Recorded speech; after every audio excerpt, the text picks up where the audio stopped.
आज की वीडियो में हम इम्पोर्टेंट कन्वर्जन यानी कि महत्वपूर्ण परिवर्तन करेंगे। पहला हम क्वेश्चन देख रहे हैं ethanol to but one yne. Second है हमारे पास ethanol to but two yne, यानी एथेनॉल को हमको कन्वर्ट करना है ब्यूट वन आइन में और एथेनॉल को कन्वर्ट करना है हमको ब्यूट टू आइन में। तो डियर स्टूडेंट्स, आप बहुत अच्छे से जानते हैं एथेनॉल में 2 कार्बन होते हैं और ब्यूट में 4 कार्बन होते हैं।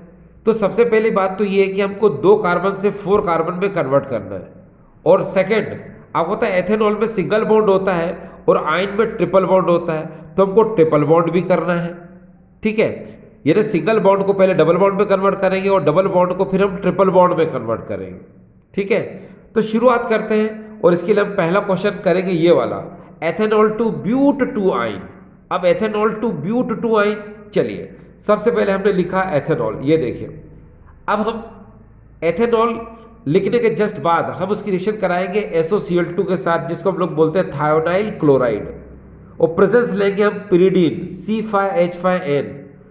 आपको पता है जब भी SOCl2 से रिएक्शन होती है तो हमेशा SO2 बाहर निकलता है और साथ ही साथ HCl भी बाहर निकलता है। तो आप SOCl2 कैसे लिख सकते हो, SOCl और Cl। तो आपने क्या किया, यहाँ से SO2 बाहर निकाल दिया, ये देखिए। फिर ये Cl इस H के साथ निकल जाएगा, आपने यहाँ पर ये HCl निकाल दिया।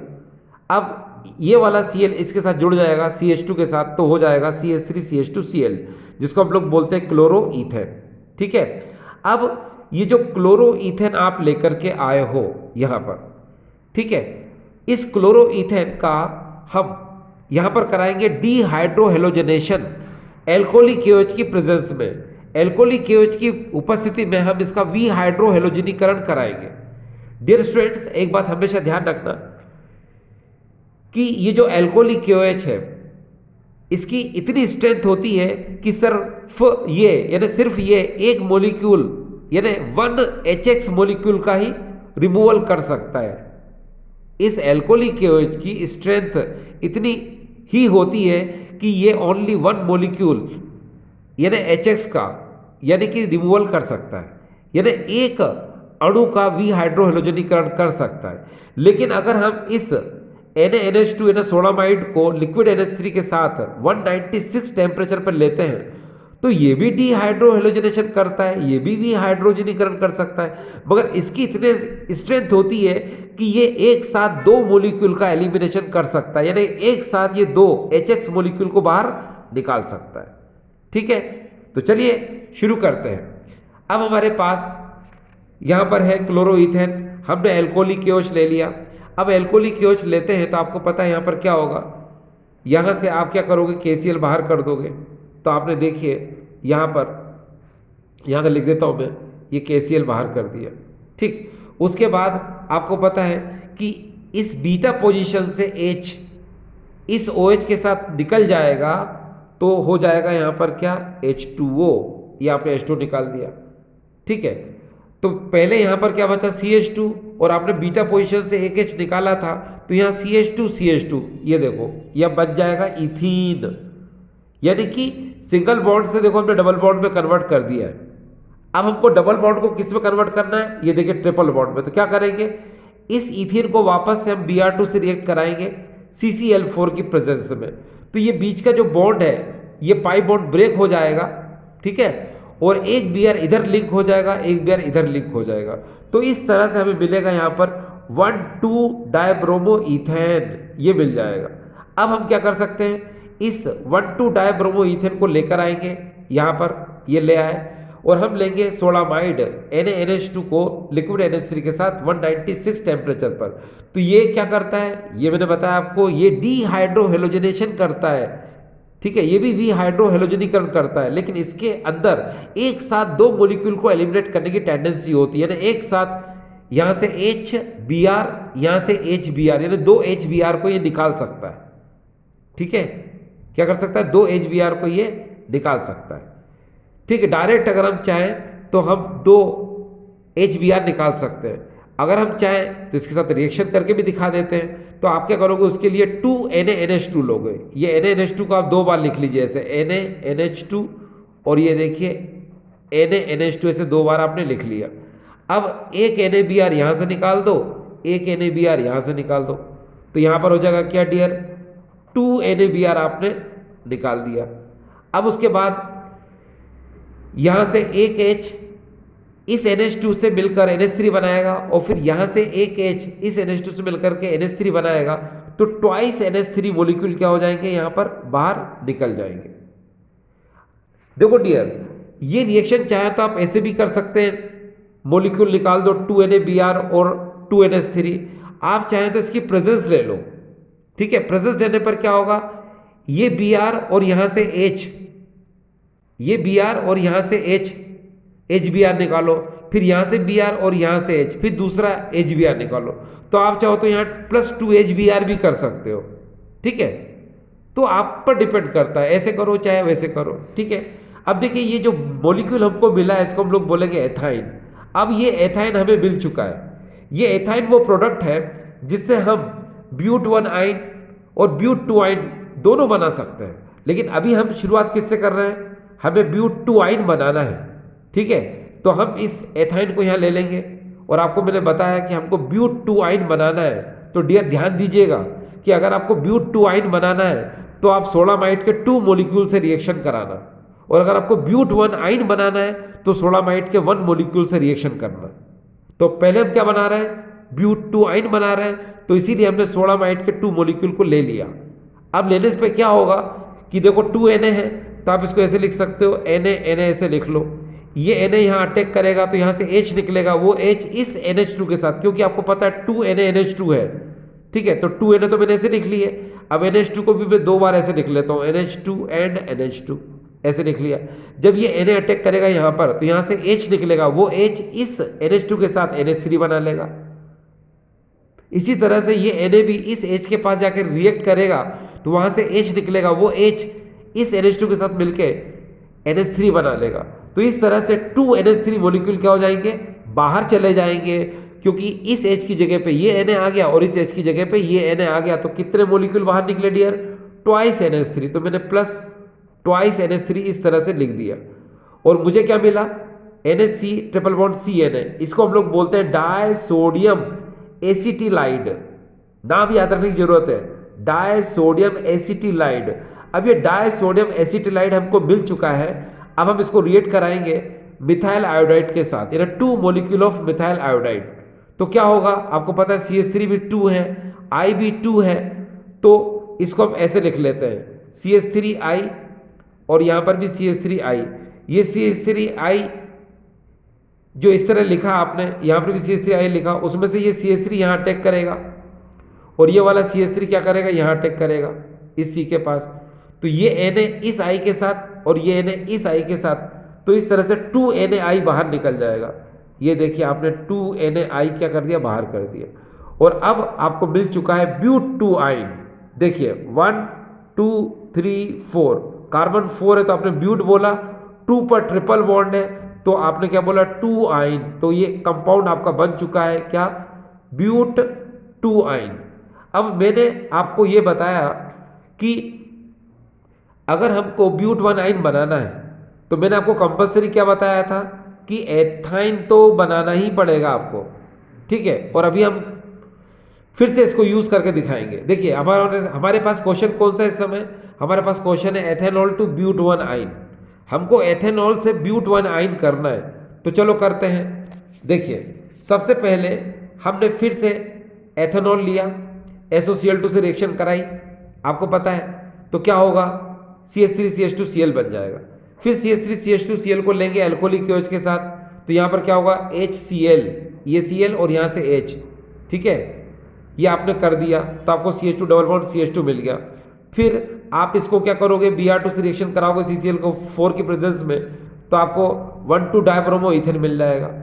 आपने इसको ले लिया, फिर आप NaNH2 लिक्विड NH3 196 टेम्परेचर पर लोगे, तो 2 मॉलिक्यूल यहाँ से Br और यहाँ से H HBr, फिर यहाँ से H और यहाँ से Br HBr, तो 2 HBr करके भी आप इसको कर सकते हो। तो क्या मिल जाएगा आपको, यहाँ पर एथाइन मिल जाएगा, यानी एसिटिलिन मिल जाएगा। देखो ये बिल्कुल वैसे ही है जैसे हमने ब्यूट-2 आइन में बनाया था। अब हम इसके आगे आपको कर रहे हैं, इसको आगे हम आपको बता रहे हैं, देखिए कैसे। उतना तो आपने वहाँ से बना लिया। अब उसके बाद हम क्या करेंगे, CH ट्रिपल बॉन्ड CH, यानी हमने एथाइन ले लिया।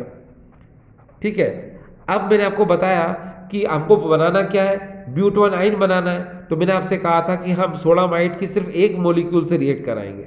अगर हमको ब्यूट 2 आइन बनाना होता तो हम 2 मोलिक्यूल से रिएक्ट कराते हैं। तो यहाँ क्या होगा, देखो यहाँ से H इस NH2 के साथ क्या होगा, बाहर हो जाएगा, NH3 बना लेगा और ये NH के साथ लिंक हो जाएगा। तो यहाँ हो जाएगा CH ट्रिपल बॉन्ड CNA, ये बन गया, और वहाँ से ये NH3 मोलिक्यूल क्या हो गया, बाहर निकल गया।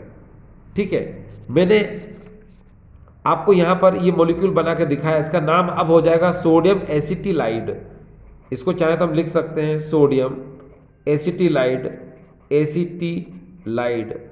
अब इसके बाद हम क्या कराएंगे, इस सोडियम एसिटिलाइड को लेंगे। ये देखिए हमने यहाँ पर ले लिया CH ट्रिपल बॉन्ड CNA, हमने ऐसे ले लिया। अब हम इसको रिएक्ट कराएंगे यहाँ पर इथाइल क्लोराइड से CH3CH2Cl के साथ, ऐसे। तो क्या होगा, ये देखिए यहाँ से NaCl को आप यहाँ पर क्या कर दोगे, बाहर कर दो, ये बाहर कर दीजिए और ये लिंक कर दो इसको। तो क्या होगा, देखिए पहले लिखो CH ट्रिपल बॉन्ड C, फिर इसके साथ ये जुड़ जाएगा CH2 और CH3। निकला क्या बाहर था, NaCl, आप प्लस NaCl बाहर कर दो इस तरह से। अब देखिए आपके साथ ये कंपाउंड आपको दिख रहा है यहाँ पर, ये 1 2 3 4 कार्बन 4 है, तो आप क्या बोलोगे, ब्यूट। आपने ब्यूट बोला। अब देखिए 1 पर ट्रिपल बॉन्ड है, तो आप क्या बोलोगे, ब्यूट 1 आइन। ये देखिए ब्यूट 1 आइन। तो इस तरह से आपने देखा कि ब्यूट 1 आइन। चलिए इसको ब्रीफली पहले समझे, फिर हम आगे क्वेश्चन सॉल्व करते हैं। देखिए डियर, मैंने आपसे कहा कि मान लो क्वेश्चन हमें मिलता है एथेनॉल टू ब्यूट 1 आइन या एथेनॉल टू ब्यूट 2 आइन। ठीक है, तो दोनों के अंदर आपने कॉमन चीज क्या देखी कि हमको ये एथाइन बनाना पड़ रहा है। ठीक है, हमने देखा ब्यूट 2 आइन में भी हमको एथाइन बनाना पड़ रहा है और ब्यूट 1 आइन में भी हमको एथाइन बनाना पड़ रहा है। अब देखो ब्यूट 2 आइन में क्या करते हैं, हम 2 सोडामाइड से रिएक्ट कराते हैं। ठीक है, और ब्यूट 1 आइन में हम एक सोडामाइड के मॉलिक्यूल से रिएक्ट कराते हैं। ठीक है ना। एक और इंपॉर्टेंट बात कि हम अगर ब्यूट 2 आइन बनाएंगे तो यहाँ पर CH3 2 मोलिक्यूल ऑफ CH3I से रिएक्ट कराएंगे, और अगर हमको ब्यूट 1 आइन बनाना है तो हम इथाइल क्लोराइड से उसको रिएक्ट करा के हम ब्यूट 1 आइन बना लेते हैं। ठीक है, चलिए हमारे सामने नेक्स्ट क्वेश्चन है 1 ब्रोमोप्रोपेन टू 2 ब्रोमोप्रोपेन। 1 ब्रोमोप्रोपेन को हमको 2 ब्रोमोप्रोपेन में कन्वर्ट करना है। डियर स्टूडेंट्स, आपको Markovnikov rule and anti Markovnikov rule, आपको मार्कोनिकॉफ नियम और प्रति मार्कोनिकॉफ नियम आपको पता है। आप बहुत अच्छे से जानते हैं कि मार्कोनिकॉफ रूल में हमेशा 2 ब्रोमो 2 क्लोरो 2 आयोडो 2 ऑल यानी कि 2 प्रोडक्ट बनता है। मार्कोनिकॉफ नियम में हमेशा 2 प्रोडक्ट बनता है, मार्कोनिकॉफ रूल में हमेशा 2 प्रोडक्ट बनता है, एंड एंटी मार्कोनिकॉफ रूल में हमेशा 1 ब्रोमो 1 क्लोरो 1 आयोडो 1 ऑल यानी कि 1 प्रोडक्ट बनता है। तो इस बात को दिमाग में रखिए कि जब भी 2 वर्ड आए तो आप समझ जाना कि मार्कोनिकॉफ रूल लगेगा, और 1 वर्ड आए तो आप समझ जाना उसमें एंटी मार्कोनिकॉफ रूल यूज होगा। जैसे हम इन क्वेश्चन को देखते हैं तो क्लियर हो जाएगा। जैसे यहाँ देखिए 1 ब्रोमोप्रोपेन को हमको कन्वर्ट करना है 2 ब्रोमोप्रोपेन। देखो 2 वर्ड आया है यहाँ पर, इसका मतलब यहाँ पर यूज होगा मार्कोनिकॉफ रूल। अच्छा एक बात हमेशा ध्यान रखिए, मार्कोनिकॉफ रूल हो या एंटी मार्कोनिकॉफ रूल हो, आपको पता है किस पर फॉलो होता है, एल्कीन पर फॉलो होता है। इसीलिए जो भी यहाँ कंपाउंड होगा उसको हम किस में कन्वर्ट करेंगे, सबसे पहले एल्कीन या फिर अल्काइन पर, यानी कि मोस्टली एल्कीन ही हम कन्वर्ट करते हैं क्योंकि एल्कीन पर ये फॉलो होता है। ठीक है, अब देखिए यहाँ पर क्या, जैसे यहाँ पर है 1 ब्रोमोप्रोपेन, तो हमने लिखा है यहाँ पर 1 ब्रोमोप्रोपेन। अब हमको इसको कन्वर्ट किस में करना है डियर, एल्कीन में। तो हम क्या करेंगे, अल्कोहलिक KOH लेते हैं जिसमें क्या होगा, डिहाइड्रोहेलोजनेशन यानी कि वी हाइड्रोहेलोजनीकरण होगा। तो क्या होगा, Br यहाँ से निकलेगा इस कार्बन से, और इस बीटा पोजीशन वाले कार्बन से निकलेगा हाइड्रोजन यानी H, और यहाँ से Br, ये HBr बाहर निकल जाएगा। तो दोनों कार्बन के बीच में क्या आएगा, डबल बॉन्ड। ये देखिए तो इस तरह से हमें मिलेगा प्रोपीन। तो ये देखिए बन चुका है प्रोपीन। इस प्रोपीन को हम यहाँ लेकर आए, ये देखिए, और हम प्रोपीन पर क्या करेंगे, मार्कोनिकोफ रूल लगाएंगे। मार्कोनिकोफ रूल आपको पता है कि मार्कोनिकोफ रूल में क्या होता है कि जिन कार्बन पर डबल बॉन्ड होता है वहाँ कम हाइड्रोजन वाले कार्बन से ज़्यादा हाइड्रोजन वाले कार्बन की तरफ पाई इलेक्ट्रॉनों का ट्रांसफॉर्मेशन होता है। यानी कम हाइड्रोजन वाले कार्बन से पाई इलेक्ट्रॉन ज़्यादा हाइड्रोजन वाले कार्बन की तरफ जाएंगे। कहाँ पर, जब दोनों कार्बन के बीच में डबल बॉन्ड हो तो पाई इलेक्ट्रॉन जो होते हैं वो कम हाइड्रोजन वाले कार्बन से ज़्यादा हाइड्रोजन वाले कार्बन की तरफ जाते हैं। इधर देखिए कार्बन के पास एक ही हाइड्रोजन है, इधर कितने, दो है, यानी इधर ज़्यादा इधर कम है, तो पाई इलेक्ट्रॉन इधर जाएंगे। इस पर प्लस आएगा, इस पर क्या आएगा, माइनस। आपको पता है एच पर चार्ज क्या होता है प्लस, बी आर पर क्या होता है माइनस। तो जब इस पर माइनस है तो यहाँ पर जुड़ेगा क्या, एच, इस पर प्लस है तो क्या जुड़ेगा यहाँ पर, बी आर।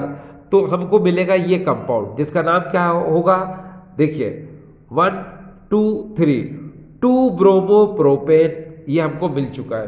तो हमने क्या किया, हमने 1 ब्रोमो प्रोपेन को ये देखिए 2 ब्रोमो प्रोपेन में क्या कर दिया, कन्वर्ट कर दिया। अब सपोज मान लो इसका उल्टा क्वेश्चन हो जाए, जैसे क्वेश्चन किस तरह आ जाए, क्वेश्चन मान लो ऐसा हो 2 bromo propane two 1 bromo propane, यानी कि 2 ब्रोमो प्रोपेन को अगर हमको 1 ब्रोमो प्रोपेन में कन्वर्ट करना हो तो क्या होगा। मैंने आपसे कह रखा है कि यहाँ पर वर्ड कौन सा है, 1, डिजिट कौन सा है, 1, और 1 डिजिट आता है तो एंटी मार्कोनिकोफ रूल लगेगा, और 2 डिजिट आता है तो मार्कोनिकोफ रूल लगेगा। यानी कि हम जब 1 ब्रोमो प्रोपेन बनाएंगे तो हमको कौन सा यूज करना पड़ेगा, एंटी मार्कोनिकोफ रूल। बिल्कुल सही। चलिए अब हम आगे चलते हैं। हमारे पास क्या 2 ब्रोमो प्रोपेन है, ये देखिए 2 ब्रोमो प्रोपेन। अब सबसे पहले आपको पता है मार्कोनिकोफ रूल हो या एंटी मार्कोनिकोफ रूल हो, एल्किन को तो बनाना ही है। तो एल्किन बनाने के लिए क्या करेंगे, हम यहाँ पर एल्कोहलिक OH लेंगे और HBr बाहर निकालेंगे। कैसे, यहाँ से Br और यहाँ से H, HBr आपने निकाल दिया। ये निकलने के बाद क्या बन जाएगा, ये प्रोपीन, ये आपने प्रोपीन ले लिया। अब आपको पता है कि आपको 1 ब्रोमो प्रोपेन यानी 1 यानी एंटी मार्कोनिकोफ रूल फॉलो करना, तो क्या करेंगे आप डियर, देखिए आप यहाँ पर HBr लिखेंगे और यहाँ लिखेंगे एंटी मार्कोनिकोफ रूल। आप यहाँ पर बेंजोइल पेरोक्साइड की प्रेजेंस ले लो, और अगर आपको ये बेंजोइल पेरोक्साइड पूरा नहीं लिखना है तो आप शॉर्ट में मालूम है पेरोक्साइड भी लिख सकते हो, तो भी आपके मार्क्स नहीं काटे जाएंगे। ठीक है।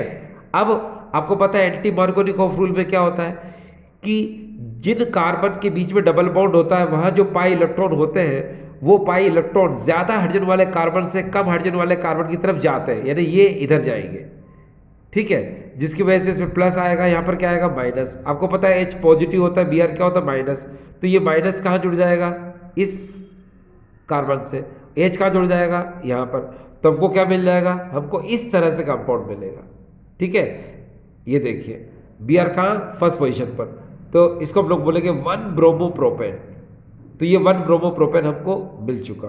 तो मार्कोनिकोफ रूल में एक बात क्लियर हो गई, क्या कि मार्कोनिकोफ रूल में हमेशा 2 प्रोडक्ट बनता है और एंटी मार्कोनिकोफ रूल में हमेशा 1 प्रोडक्ट बनता है। तो ये क्लियर हो गया। चलिए अब हमारे सामने है आज का लास्ट क्वेश्चन है। देखिए क्वेश्चन है हमारे पास tertiary butyl bromide to isobutyl bromide. ठीक है, ये देखिए यानी हमको क्या करना है, हमको टर्शियरी ब्यूटाइल ब्रोमाइड से आइसोब्यूटाइल ब्रोमाइड में कन्वर्ट करना है। तो देखिए हमने ये लिख लिया इस तरह से। ठीक है, देखो इस कार्बन से ये फंक्शनल ग्रुप यानी कि हेलोजन जुड़ा हुआ है। ठीक है, और इससे देखिए कितने कार्बन लिंक है, 1 2 3, तो इसको हम लोग बोलेंगे टर्शरी। फिर कितने टोटल कार्बन हो गए, 1 2 3 4, तो बोलेंगे ब्यूटाइल, और Br को क्या बोलेंगे, ब्रोमाइड। ठीक है, अब आप एक बात का ध्यान रखिए कि आइसोब्यूटाइल ब्रोमाइड आपको बनाना है। तो आइसोब्यूटाइल ब्रोमाइड का मतलब होता है कि आपको फर्स्ट कार्बन पर हेलोजन रखना है। क्या, आपको फर्स्ट कार्बन पर हेलोजन रखना है, यानी फर्स्ट कार्बन पर आपको हेलोजन का एडिशन करना है। तो आप समझ गए कि क्या रूल यूज होगा, एंटी मार्कोनिकोफ रूल यूज होगा। चलिए ठीक है, अब एंटी मार्कोनिकोफ रूल यूज करने के लिए आपको क्या चाहिए, प्रोपीन, यानी माफ करना ब्यूटीन यानी एल्किन चाहिए। क्या चाहिए, एल्किन, क्योंकि ये टर्शरी ब्यूटाइल ब्रोमाइड है।